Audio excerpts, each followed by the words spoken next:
वर्धा जिल्हा सीएस सचिन तडस यांनी पुलगाव ग्रामीण रुग्णालयात आकस्मिक भेट देऊन तेथील कामकाजाचा आढावा घेतला।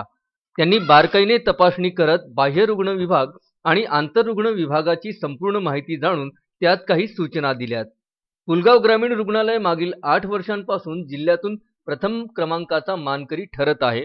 तसेच महाराष्ट्र शासनाचे कायाकल्प योजनेअंतर्गत 3 वर्षांपासून पुरस्कार प्राप्त करत आहे। कोरोना संकट काळात शासनाकडून कोविड कलेक्शन सेंटर करिता 3.5 लाख रुपये आणि बाह्य रुग्ण ओपीडी करिता 20 लाखाचे अनुदान मिळाले। पुलगाव ग्रामीण रुग्णालय उपजिल्हा रुग्णालय झाले पाहिजे याकरिता डॉक्टर नाराळवर आणि स्वतः प्रयत्न करेल असे आश्वासन उपस्थितांना दिले।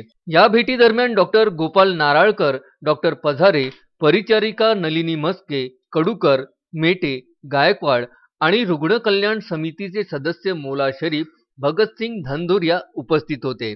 अश्विन शाह, विदर्भ न्यूज, पुलगाव।